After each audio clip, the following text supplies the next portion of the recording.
যখন দেখবেন বৃষ্টি হচ্ছে তখন দোয়া করবেন, দোয়া কবুল হবে ইনশাআল্লাহ। দোয়া করার আগে একবার বলবেন আলহামদুলিল্লাহ, কমপক্ষে একবার বলবেন আলহামদুলিল্লাহ রাব্বিল আলামিন, একবার কমপক্ষে। মানে প্রথমে আল্লাহর প্রশংসা করবেন, তারপর একবার দরুদ পড়বেন আল্লাহুম্মা সাল্লি আলা মুহাম্মাদ ওয়া সাল্লিম, তারপর হাত তুলে দোয়া শুরু করবেন। বৃষ্টি পড়ছে, দোয়া শুরু করে দেন, দোয়া কবুল হবে ইনশাআল্লাহ। আজান দিয়েছে, আজান এবং একামতের মাঝখানের সময়টা আছে, এই সময়টা কাজে লাগান, দোয়া কবুল হবে ইনশাআল্লাহ।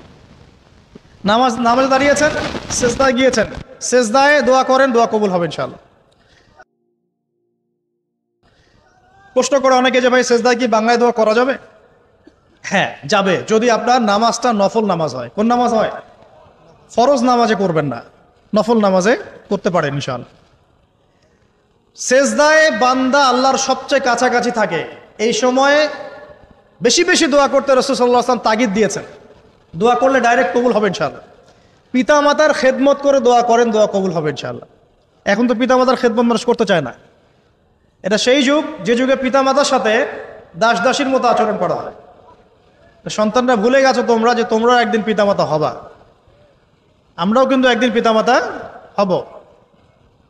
যারা বিয়ে শাদী করেছে, সন্তান সন্ততি হয়েছে, তারা জানে এই যে প্রসব বেদনার একটা সেকেন্ড, এক সেকেন্ড বা 1 মিনিট প্রসব যে বেদনা মায়ের হয়, এর ঋণ আমরা সারা জীবনে শোধ করতে পারবো না। পারবেন?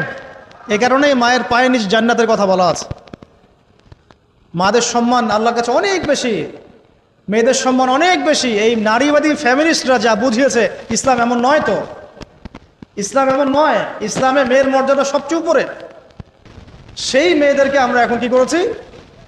কাপড় চোপড় সব কমিয়ে কমিয়ে বেপর্দা করে রাস্তায় নামিয়ে দিয়েছে। যদি একটা মানুষ নিজের সম্মান না বোঝে, তাকে সম্মান কেউ দিতে পারে? নিজেকে চিনতে শিখুন। আমাদের সম্মান আল্লাহর কাছে অনেক বেশি। এটা বলছিলাম প্রিয় ভাইয়েরা, মায়ের পায়ের নিচে আল্লাহ পাক সন্তানের বেহেশতের কথা বলেছে। মা বোনদেরকে 4টা কাজ করতে বলো, অনলি 4টা কাজ। 5 ওয়াক্ত নামাজ যদি ঠিকমতো পড়তে পারে, 1 নাম্বার। 2, রমজান মাসে রোজা রাখে। 3 নাম্বার, পর্দা ঠিকঠাক মতো করে। আর 4 নাম্বার, স্বামীর আনুগত্য করে। ইনশাআল্লাহ জান্নাতের যে কোনো দরজা দিয়ে ইচ্ছা প্রবেশ করতে পারবে ইনশাআল্লাহ। এখানে স্বামীর আনুগত্যের কথা বলেছি, স্বামীর দাসত্বের কথা বলি না। আনুগত্য দাসত্ব এক জিনিস না। আনুগত্য মানে কি? আনুগত্য মানে আপনি স্বামীর যে কোনো ভালো কাজে আপনি তাকে সায় দিবেন, আনুগত্য। নামাজ পড়তে বলেছে, নামাজ পড়তে হবে। পর্দা করতে বলেছে, আপনি পর্দা করবেন। বেপর্দায় যাবেন, আপনি যাবেন না। এটা আনুগত্য। দাসত্ব কি? দাসত্ব হচ্ছে যে সে ভালো মন্দ যাই বলুক আপনি শুনছেন, এটা দাসত্ব। এটা করবেন না। মা বোনরা 4টা কাজ বাসায় গিয়ে আবার শুনিয়ে দিবেন। নবীজি বলেছেন 4টা কাজ কোনো মেয়ে করলে জান্নাতের যে কোনো দরজা দিয়ে ইচ্ছা প্রবেশ করতে পারবে। 1 নাম্বার, 5 ওয়াক্ত সালাত। 2 নাম্বার, রমজান মাসের সওম রোজা। 3 নাম্বার, পর্দা ঠিকঠাক মতো করবে, লজ্জাস্থানের হেফাজত। এবং 4 নাম্বার, স্বামীর আনুগত্য করা। মায়ের খেদমত করে দোয়া করেন, দোয়া কবুল হবে ইনশাআল্লাহ। বাবার খেদমত করে দোয়া করেন, দোয়া কবুল হবে ইনশাআল্লাহ। কোরআন তেলাওয়াত করে দোয়া করেন, দোয়া কবুল হবে ইনশাআল্লাহ। মনে করেন শেষ রাতে উঠেছেন, মানে শেষ রাত বলতে বোঝাচ্ছি এই ধরেন যে 2টার পর থেকে, এখন 2টা 2:30টার পর থেকে নিয়ে ফজর পর্যন্ত শেষ রাতে উঠেছেন। এই সময় আপনি যা দোয়া করবেন ইনশাআল্লাহ কবুল হবে। হ্যাঁ, বলতে বাধ্য হচ্ছি, এখনকার তরুণ সমাজ ওই 2টা 2:30টার দিকে ওই যে কার কার খেলা থাকে, ওই খেলাগুলো দেখার জন্য ওঠে, তাহাজ্জুদ পড়ার জন্য উঠতে পারে না। অথচ আল্লাহ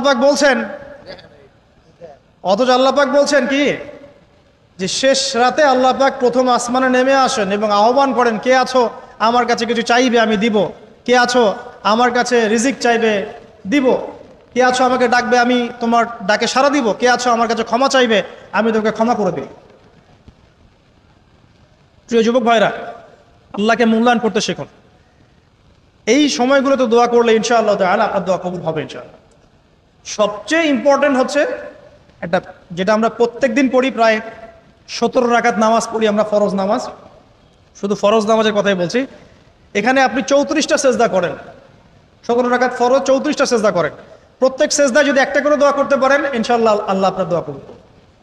দোয়া কবুল করার কিছু জায়গা বলে দিলাম। বেশি বেশি দোয়া করতে হবে। আমরা উম্মার অবস্থাগুলোকে বুঝতে শিখব। এখানে এই 3 ব্যক্তি, এটা বলে আমি শেষের দিকে যাচ্ছি, একটু ধৈর্য ধরেন। এই 3 ব্যক্তি পড়ে গেছে গুহার মধ্যে। আমি বলছিলাম জেনা ছেড়ে দিলে তোমার দোয়া আল্লাহ পাক ডাইরেক্ট কবুল করবে ইনশাআল্লাহ। কিভাবে? এই দলিল দিচ্ছিলাম যে তারা বলছে আমাদের তো কোনো, আমাদের নেক আমল যা আছে এটা দিয়ে দোয়া করতে হবে, কোনো অপশন তো নাই বের হওয়ার। একজন বলছে যে আল্লাহ আমি আমার পিতামাতার খেদমত করতাম, মাকে দুধ পান না করিয়ে কখনো দুধ পান করি নাই, আল্লাহ এই কাজটা যদি তোমার কাছে ভালো লেগে থাকে আজকে আমাকে এই বিপদ থেকে উদ্ধার করো। এই দোয়া করার সাথে সাথেই এই গুহা থেকে পাথরটা একটু সরে গেল এভাবে। আর জড়বস্তু আল্লাহ পাকের হুকুম মানে, আল্লাহ পাকের হুকুম মানে না খালি 2টা শ্রেণীর মানুষ, এক হচ্ছে মানুষ আর একটা জিন জাতি। এই পুরো প্রকৃতি আল্লাহ পাকের হুকুম মেনে চলে। আর জড় বলতে আসলে কিছু নাই, যদি আমি বোঝানোর জন্য জড় বলেছি, আল্লাহ পাকের হুকুমে সবকিছু জীবন্ত। এই যে মাটিতে আমরা বসে আছি না এখন, এই মাটি কিয়ামতের মাঠে সাক্ষী দিবে যে এখানে মাহফিল হয়েছিল। হ্যাঁ, ওইখানে বসে তুমি টিকটক করেছো, লেকচার শুনো নাই ভালো করে। একটা মাহফিলে যাচ্ছিলাম, দেখলাম যে এখন স্টেজে উঠি নাই, ওই সুযোগে দেখলাম যুব সমাজ রাস্তার পাশে দাঁড়িয়ে সিগারেট খাচ্ছে, ব্রেক নিচ্ছে আর কি, চা সিগারেটের ব্রেক। হুজুর আসলে আলোচনা শুনবো। এখানে এসে যদি আমরা মানে কোরআন সুন্নাহর বাইরে কোনো কাজ করি, এই মাটি আবার সাক্ষী দিবে। এটা দলিল কোথায় আছে? সূরা জিলজাল পড়ে দেখবেন। সূরা জিলজালের মধ্যে দলিল আছে যে আল্লাহ পাকের হুকুমে এই জমিন কথা বলবে ইনশাআল্লাহ, আল্লাহ পাক হুকুম করলে। জি, তো একটু সরে গেল ওই পাথর। তারপরের ব্যক্তি দোয়া করছে, আল্লাহ আমার একজন কাজের লোক ছিল, সেই কাজের লোক কিছু টাকা পেত, টাকা না নিয়ে বেচারা চলে গেছে, আমি ওই টাকা দিয়ে কিছু পশু কিনেছি, এই পশুগুলো কিনে আমি পালন করেছি। অনেক দিন পর সেই ব্যক্তি এসেছে, আমার টাকা দাও। তখন আমি বলেছিলাম যে এই যতগুলো পশু দেখছো সব তোমার। সেই লোক বলছে, আমার সাথে কি ঠাট্টা করছো? বলছে না, ঠাট্টা করছি না, তোমার টাকা দিয়ে আমি পশু কিনেছিলাম, এই প্রজনন হতে হতে হতে আজকে এতগুলো হয়েছে, সব তোমার, নিয়ে যাও। আল্লাহ কলিজা দেখেন, আসলে দান করার জন্য কলিজা লাগে, টাকা লাগে না। আল্লাহর পথে দান করার জন্যে কলিজা লাগে, টাকা লাগে না। আর কিছু মনে করবেন না, আমি বিভিন্ন মাহফিলে যাচ্ছি, একটা কমন দৃশ্য দেখি এই কালেকশনের। আমার জানা নাই যে এভাবে নাম লিখিয়ে কোনো কালেকশন নবীর যুগ থেকে হয়েছে, আমার জানা নেই। বরং কতটুক দিয়েছে এটা গোপন রাখলেই ভালো। কে দিয়েছে, কত দিয়েছে জানানোর কোনো দরকার নাই। দিয়েছে, নিয়ে চলে আসবেন, শেষ। আমরা কাকে সন্তুষ্ট করার জন্য দেই? আল্লাহ জানলেই তো যথেষ্ট। কি দরকার জনগণ জানতেই হবে আমি 5,000 টাকা দিয়েছি? এতে আমার লাভটা কি? নেকি উল্টা আরো কমে গেল। উল্টা 7 শ্রেণীর মানুষ, একটা হাদিস আছে, 7 শ্রেণীর মানুষ কিয়ামতের মাঠে আরশের ছায়া পাবে। কিসের ছায়া পাবে? আরশের ছায়া, যে ছায়া ছাড়া কোনো ছায়া থাকবে না। ওর মধ্যে এক শ্রেণী হচ্ছে ওই ব্যক্তি যে এত গোপনে দান করে, তার বাম হাত জানে না ডান হাত কি দান করছে। এই ব্যক্তি আরশের ছায়া পাবে ইনশাআল্লাহ। তো দুনিয়া যদি উদ্দেশ্য থাকে, নাম প্রকাশ করা, জাহির করার উদ্দেশ্য থাকে, বা যদি এমন হয় যে এখানে লৌকিকতা উদ্দেশ্য থাকে, নেকি নষ্ট হয়ে যেতে পারে, সুযোগ আছে, চান্স আছে। তো এই ট্রেডিশনগুলো বন্ধ করলে মনে হয় ভালো হয়। এটা আমার পরামর্শ, বাকি এটা বিবেচনা আপনাদের। আর এই ব্যক্তি বলছে আমি এই সব কিছু দান করে দিয়েছি। দেখেন, দান করতে কি লাগে? কলিজা লাগে, টাকা লাগে না কিন্তু। আসলে দান করতে কলিজা লাগে। অনেক রিক্সাওয়ালাকে দেখেছে আমরা, 100 টাকা দান করে দিল, মসজিদের জন্য দান চাচ্ছে, 100 টাকা দান করে দিল। আর অনেক দেখবেন বিত্তশালী, ঢাকা শহরে যাচ্ছি বনানী গুলশান দিয়ে, দান করতে চাইলে 2 টাকা দিচ্ছে, 5 টাকা দিচ্ছে। এমন হয় না? দান করতে কলিজা লাগে। আর একটা কথা মনে রাখবেন, আপনি যত দান করবেন আল্লাহ আপনাকে তত বেশি দিবেন ইনশাআল্লাহ।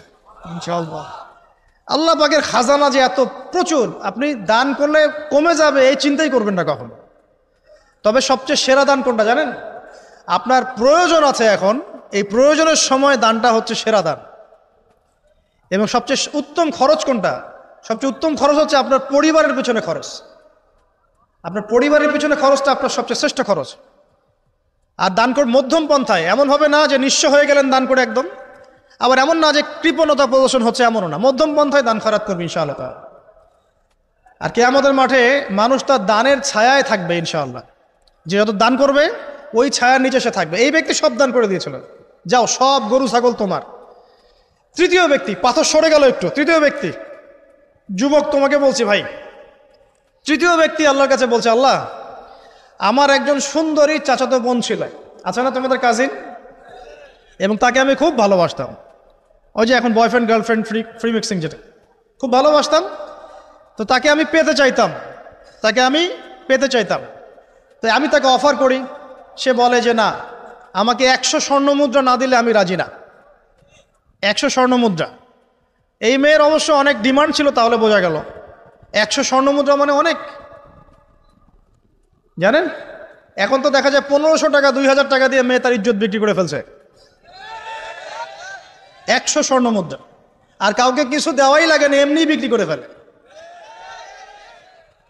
কত প্রশ্ন, কত যে প্রশ্ন আসে আমাদের কাছে যে ভাই বা হুজুর বা ভাইয়া ওস্তাদ, কত জীবনে এক পর্যায়ে ভুল করেছি, এরকম জেনায় লিপ্ত হয়ে গিয়েছিলাম, প্রেম করেছি ইত্যাদি, আমি কি করবো, আমার কি ভালো হওয়ার রাস্তা আছে কিনা, বা আমি তওবা করে ফিরে আসছি, আমি কি এখন বিয়ে করতে পারবো কিনা। প্রশ্নের শেষ নাই। বেশিরভাগ প্রশ্ন এরকমই আসে এখন। আরেকটা বেশি বেশি প্রশ্ন আসে, ভাই ওস্তাদ হুজুর, আমার স্বামী পরকীয়া আসক্ত, আমাকে দেখে না, এই হয় সে, এইগুলো প্রশ্ন বেশি। পারিবারিক জেনা কেন্দ্রিক যত প্রশ্ন আসে, অন্য কোনো কেন্দ্রিক প্রশ্ন এত আসা, মানে এই যুগটা কি হয়েছে, মানে মানুষকে জেনা উন্মুক্ত করে দিয়েছে একেবারে। একদম স্কুল লাইফ থেকে শুরু হবে বয়ফ্রেন্ড গার্লফ্রেন্ড ফ্রি মিক্সিং, এই বন্ধু পড়তে পড়তেই জেনা হয়ে যায়। কলেজ লাইফে গিয়ে আরো বড় জেনা। ইউনিভার্সিটিতে গেলে তার কোনো পাত্তাই নাই। ইউনিভার্সিটির খুব কম ছেলে পাবেন সিগারেট খায় না, এবং খুব কম ছেলে মেয়ে পাবেন যারা এই অবৈধ প্রেম করছেন, খুব কম। এটাকে আমরা প্রমোট করছি আবার। বিশ্বাস করেন শুধুমাত্র সরাসরি সেক্সুয়াল সম্পর্কটাই জেনা নয়, এই মিক্সিংটাও জেনা আল্লাহ পাক বলেছে। এবং এতে করে আমাদের যুব সমাজে অধঃপতনটা হয়েছে, এটা অন্য কোনোভাবে হয় নাই। কারণ সূরা আলে ইমরান পড়ে দেখবেন আল্লাহ পাক বলছেন যুয়িনা লিন-নাস হুব্বুশ শাহওয়াতি মিনান নিসা, মেয়েদের মধ্যে ছেলেদের জন্য সবচেয়ে বেশি শাহওয়াত আছে, শাহওয়াত খাহেশাত, এটা সবচেয়ে বেশি আকর্ষণ করে ছেলেদেরকে। সমাজের কাঠামো ভেঙে যাচ্ছে, তো সমাজের কাঠামো ভেঙে, আমরা তো বাইরে ভালো মানুষের লেবাস পরে আছি, দেখবেন বহু পরিবারে পরকীয়া চলছে, আপনি জানেন না। ভিতরে ভিতরে আমরা তো লজ্জা এগুলো বলি না, চোখ লজ্জায় বলি না, চলছে এগুলো এখন কমন হয়ে গেছে। যে ফ্যাশন শোর নামে, বিউটি কন্টেস্টের নামে, এই সেই, মানে অশ্লীলতাকে প্রমোট করা হচ্ছে চতুর্দিক থেকে। রেপ ধর্ষণ দিন দিন বাড়ছে আর বাড়ছে। বাচ্চা কাচ্চা, ছোট ছোট বাচ্চা মেয়ে পর্যন্ত রেহাই পাচ্ছে না। এই কয়দিন আগে একটা মেয়েকে কত পিস পিস করে ভাসিয়ে দিয়েছে একেবারে, দেখেন নাই?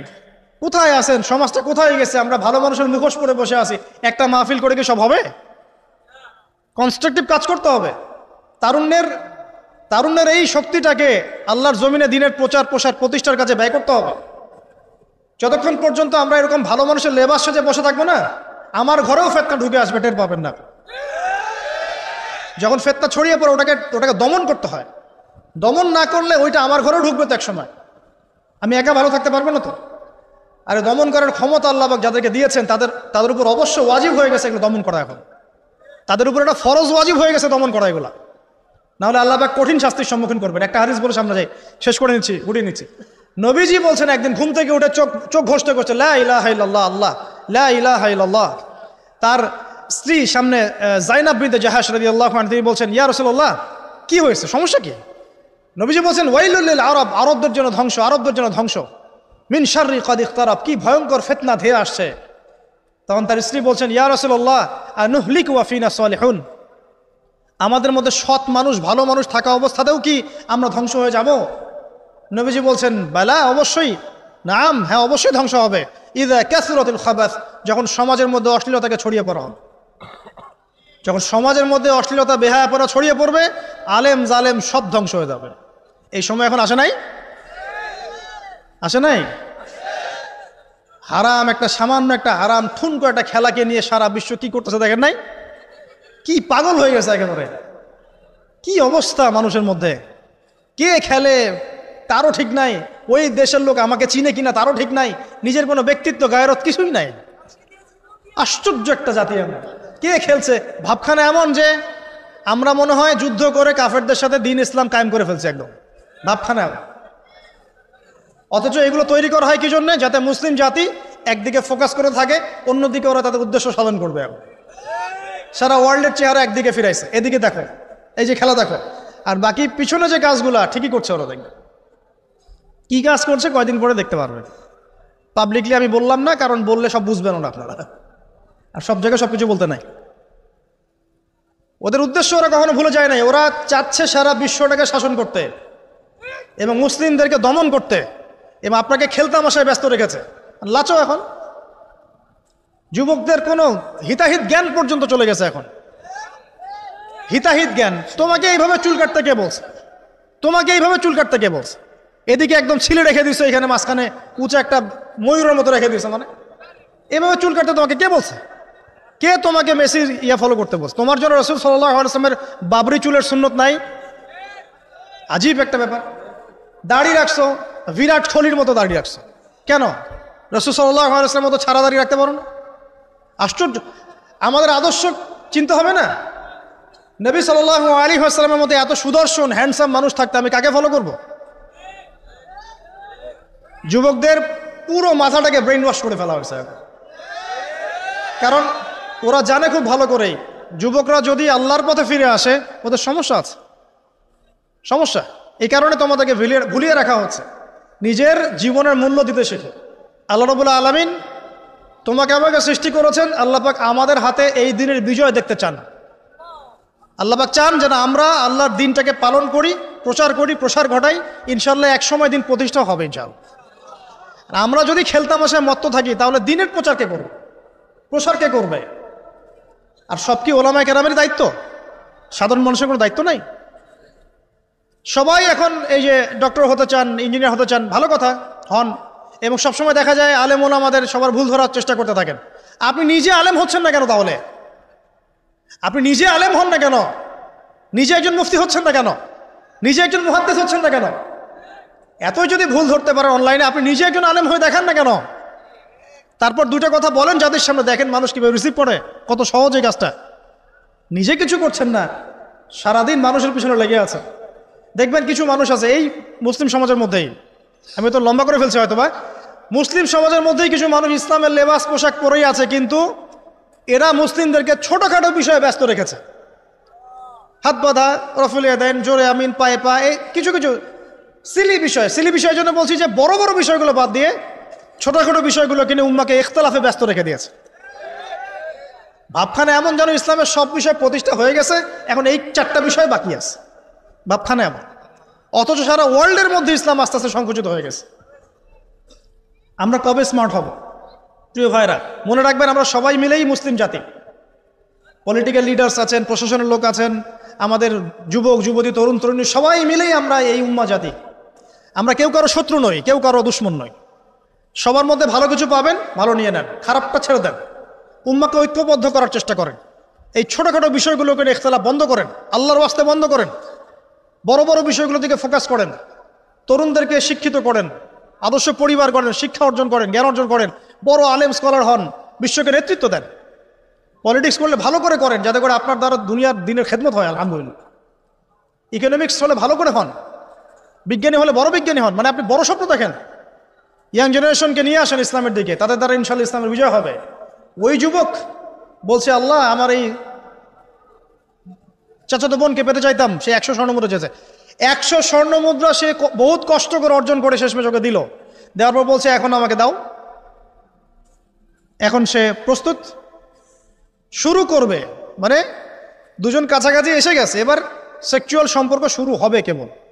এই হওয়ার সময় এই মেয়ে বলে বসছে যে হে আল্লাহর বান্দা, আমি আমার সতীত্ব এতদিন পর্যন্ত হেফাজত করেছি, আল্লাহর দোহাই লাগে আমার সতীত্বটা নষ্ট করো না। কে বলছে? এই মেয়েটা বলছে। এবার এই ছেলে তাৎক্ষণিক সেখান থেকে উঠে গেল। হাদিসে এমন শব্দ এসেছে যে সেই ছেলে ওই মেয়ের মানে মাঝখানে বসে পড়েছে আর কি। ওখান থেকে সে উঠে গেল, উঠে স্বর্ণমুদ্রাও নিল না, স্বর্ণমুদ্রা রেখে দিয়ে সে আল্লাহর ভয় সেখান থেকে উঠে চলে আসলো, জেনা করলো না। সে বলছে, আল্লাহ ওই কাজটা যদি আমি তোমার ভয়ে করে থাকি, তুমি যদি জানো, আজকে এই পাথরটা এখান থেকে সরিয়ে দাও আল্লাহ। আল্লাহ পাক সেই পাথরটা পুরো সরিয়ে দিলেন এখান থেকে। চাক্ষুষ মৃত্যুর হাত থেকে আল্লাহ পাক বাঁচালেন কোন ওসিলায়? জেনা থেকে দূরে থাকার ওসিলায়। প্রিয় যুবক ভাই এবং যুবতীদেরকে বলবো, চারিত্রিক পবিত্রতা হেফাজত করেন, আল্লাহর ওয়াস্তে নিজের জীবনটাকে পবিত্র করেন, দিনের ইলম অর্জন করেন, বেশি বেশি আমল করেন, ভালো কাজে ব্যস্ত থাকেন, সমাজ কল্যাণমূলক কাজ করেন, বেশি ভালো কাজে ব্যস্ত থাকেন। খারাপ সার্কেলের সাথে মিশিয়েন না, ভালো সার্কেলে মিশেন। আলেম ওলামার সাথে সম্পর্ক রাখেন, মাদ্রাসার সাথে একটু যোগাযোগ রাখেন, দিনী হালাকাগুলোয় বসেন। এই অহেতুক ফাহেসা কাজগুলোতে সময় নষ্ট করেন না, কোরআন তেলাওয়াত করেন, বেশি বেশি পড়েন, দিনই বইপত্র পড়েন। এই যে ভ্রাম্যমাণ লাইব্রেরিগুলো আছে না, বই পড়েন। আমি বলছি না শুধু ইসলামিক বই পড়তে হবে আপনাকে, আপনি অর্থনীতির বই পড়েন, সমাজবিজ্ঞানের বই পড়েন, রাষ্ট্রবিজ্ঞানের বই পড়েন, জিওপলিটিক্যাল বইগুলো পড়েন, কোরআন শূন্য তো পড়বেনই, শিক্ষিত হন ইনশাআল্লাহ তাআলা। আজ হোক আর কাল হোক আমরা বিশ্বাসী ওই যে যুগটা ছিল, যে যুগে মুসলিমরা সারা বিশ্ব দাপটের সাথে দাপিয়ে বেরিয়েছে আর কি, প্রত্যেকটা ডিপার্টমেন্ট মুসলিমরা রুল করেছে, ইনশাআল্লাহ আবারও সেই সময় ফিরে আসবে ইনশাআল্লাহ। আমরা বিশ্বাস করি আল্লাহ রাব্বুল আলামিন তার রাসূলের মাধ্যমে জানিয়েছেন যে ফিতনাময় এই পরিবেশটা চিরস্থায়ী হবে না। এখন হয়তো ফিতনা চলছে, কিন্তু এরপরে আসবে ইনশাআল্লাহ তাআলা আল মাহদির যুগ। কার যুগ? ইমামুল মাহদির যুগ আসবে ইনশাআল্লাহ। তারপরে ঈসা ইবনে মারইয়ামকে আল্লাহ পাক পাঠাবেন এবং যত দুশমন আছে ইসলামের সবার সাথে সরাসরি ব্যাটল হবে, হাদিসে বলা আছে, কিছু করেন ভাই। এবং সেই যুদ্ধগুলোতে মুসলিমরা জিতবে ইনশাআল্লাহ। তারপরে সারা বিশ্বে ইসলামী খেলাফা কায়েম হবে ওই জেরুজালেম থেকে ইনশাআল্লাহ আযজা ওয়া জাল। আমরা দোয়া করি আল্লাহ রাব্বুল আলামিন আমাদের যুব সমাজকে যেন কবুল করে নেন, আমিন। এবং তাদেরকে এই জাগতিক ফিতনাগুলো থেকে আল্লাহ পাক হেফাজত করুন। আমাদের সতীত্ব, পবিত্রতা, চরিত্রের সৌন্দর্য আল্লাহ পাক যেন অটুট রাখে, জেনা থেকে আল্লাহ পাক যেন বাঁচিয়ে রাখে। আল্লাহ পাক আমাদের সবাইকে দিনের এলেম অর্জন করে তৌফিক দান করেন, জীবন সম্পর্কে সচেতন হওয়ার তৌফিক দান করেন, সময়কে মূল্যায়নের তৌফিক দান করেন, খাস পর্দায় থাকার তৌফিক দান করেন মা বোনদেরকে, এবং আমাদের মধ্যে উম্মার ঐক্যের জন্য কাজ করার তৌফিক আল্লাহ পাক সবাইকে দান করেন, আমিন।